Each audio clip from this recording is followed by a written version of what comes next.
Hi everyone, my name is Matthew Khalaf and I am the official in charge for Windsor Minor Lacrosse.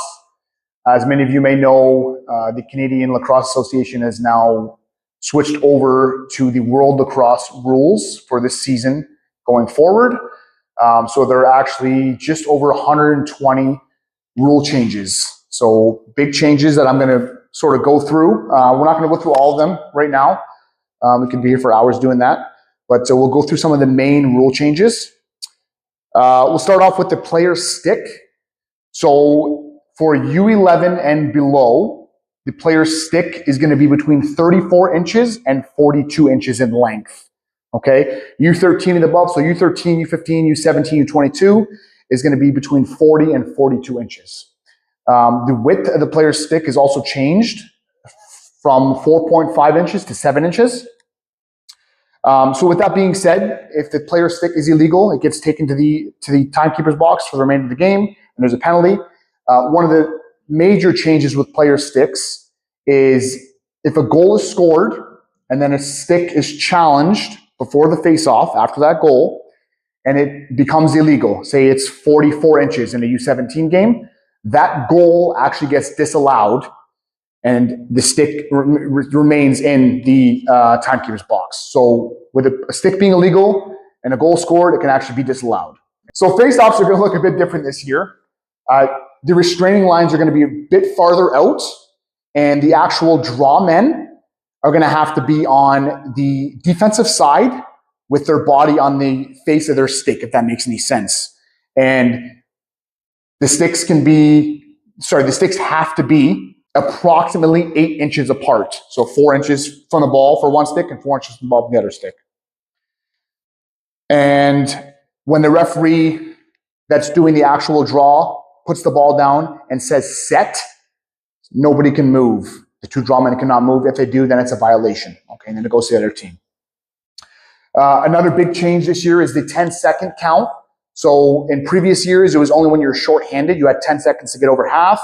This year, on all possessions, the offensive team has 10 seconds to get the ball from their defensive end over the half court into the offensive end. Okay. With that being said, there's also a back and over violation on all possessions. So if you're in the offensive end and you accidentally throw the ball back to your defensive end, it's a back and over violation and it goes to the other team. Okay? In previous years, we were allowed to score from behind the net. So if a player is behind the net and they shoot it off the goalie's mask and it goes in, it would be a goal.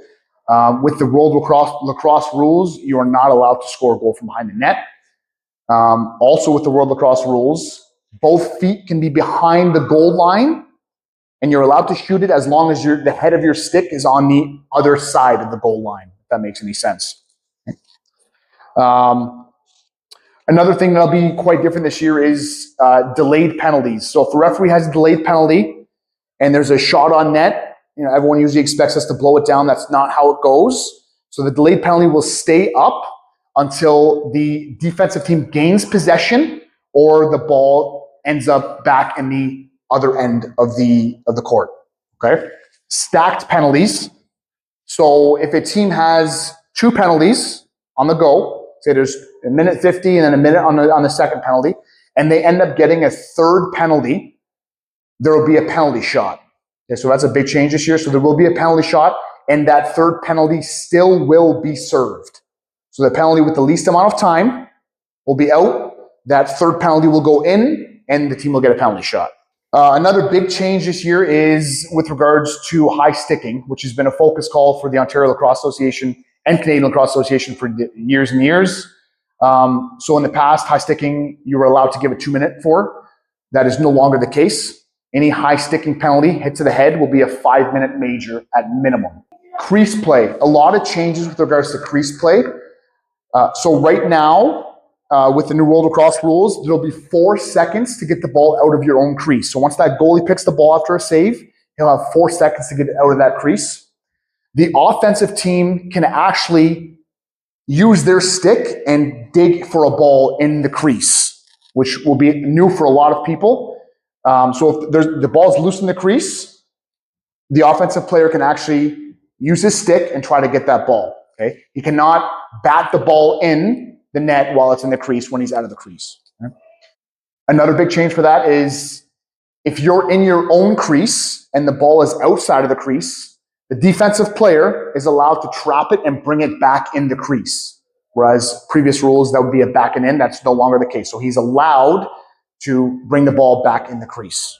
However, he is not allowed, if the defensive player has the ball in his stick, he cannot run back in his crease. He's only allowed to bring the ball back in. Checking from behind has changed from a double minor, which was 4 minutes in the past, now to either a 2-minute check from behind, a 5-minute, 5-minute game, and match penalty after that. Okay, so there's no more double minor for checking from behind. One of the last ones here, this is a rule that's been deleted, I guess. The World Lacrosse does not have this rule. So in previous years, if a penalty occurred in the change box while in the exchange of players, that would result in a game misconduct. That is no longer the case. And you still have the discretion to call the penalty. However, the game misconduct will not be included in that penalty. Also, for minor lacrosse, there is absolutely no crease diving. If you do crease dive and you make contact with the goalie, you will get a 5-minute major in a game misconduct or a match penalty. And if you crease dive and hit the floor first and the goalie second, you're still subject to that 5-minute major penalty. So crease diving is a no-no in minor lacrosse. If you guys have any questions, concerns, or you want to actually look at the rules and word for word, the Ontario Lacrosse website has the entire World Lacrosse rulebook, as well as a summary of the modified rules that have been changed.